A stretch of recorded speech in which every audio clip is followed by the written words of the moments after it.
Trumpet या चिन्हातील साधर्म्यामुळे काही प्रमाणात मतांचा फटका बसू शकतो अशी धाकधूक शरद पवार गटाच्या उमेदवारांमधून व्यक्त होत आहे।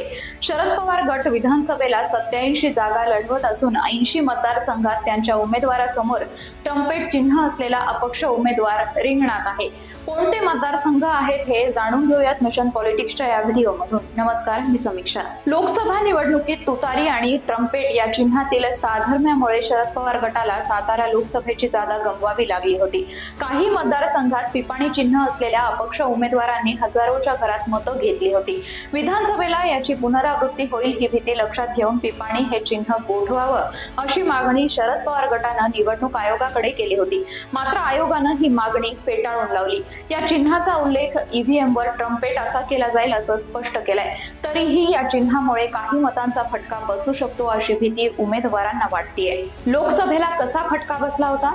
लोकसभा निवडणुकीत सातारा मतदारसंघातील शरद पवार गटाचे उमेदवार शशिकांत शिंदे यांना 32,772 मतांनी पराभव झाला होता। या मतदारसंघात पिपाणी चिन्ह असलेल्या अपक्ष उमेदवाराला 37,062 मतं पडली होती। दिंडोरी लोकसभा मतदारसंघात शरद पवार गटाचे भास्कर भगरे यांनी केंद्रीय आरोग्य राज्यमंत्री डॉक्टर भारती पवार यांचा 1,13,199 मतांनी पराभव केला। इथं पिपाणी चिन्ह असलेला अपक्ष उमेदवार बाबू भगरे यांना तब्बल 1,03,632 मतं मिळाली होती। भिवंडी मतदारसंघात 24,625, बारामती मतदारसंघात 14,917, शिरूर मतदारसंघात 28,324, अहमदनगर मध्ये 44,597, बीड मध्ये 54,850 मतं पिपाणी चिन्हाला मिळाली होती। त्यामुळे विधानसभा निवडणुकीत शरद पवार गटाचे उमेदवार अधिक सावध झाले आहेत। 16 मतदारसंघात समान नाव आडनाव असलेले अपक्ष ट्रम्पेट चिन्हावर लढत आहेत।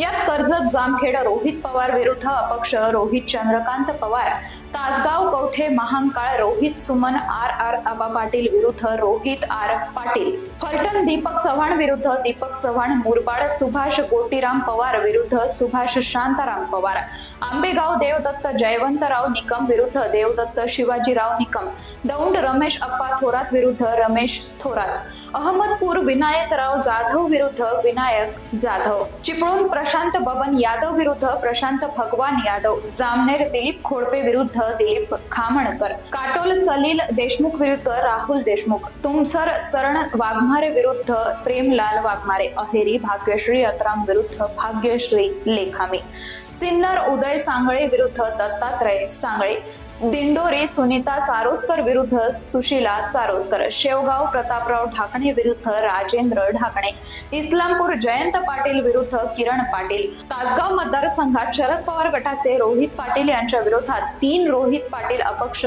उभे राहिले आहेत। शरद पवार गट विरुद्ध ट्रम्पेट असं चित्र 80 विधानसभा मतदारसंघात आहे। यात शिंदखेडा, जळगाव ग्रामीण, एरंडोल, जामनेर, मुक्ताईनगर, सिंदखेड राजा, कारंजा, मुळशी, आर्वी, हिंगणघाट, काटोल, हिंगणा, नागपूर पूर्व, तुमसर, तिरोडा, अहेरी, पुसद, किनवट, वसमत, जिंतूर, घनसावंगी, बदनापूर, भोकरदन, गंगापूर, बागलण, येवला, सिन्नर, दिंडोरी, विक्रमगड, शहापूर, मुरबाड, उल्हासनगर, मुंब्रा, कळवा, घाटकोपर पूर्व, अणुशक्तीनगर, श्रीवर्धन, जुन्नर, आंबेगाव, शिरूर, दौंड, इंदापूर, बारामती, चिंचवड, पिंपरी, भोसरी, वडगाव, शेरी, खडकवासला, पर्वती, हडपसर, अकोले, कोपरगाव, शेवगाव, पारनेर, अहमदनगर शहर, कर्जत, जामखेड, माजलगाव, बीड, आष्टी, केज, परळी, अहमदपूर, उदगीर, करमाळा, माढा, मोहोळ, सोलापूर शहर, पंढरपूर,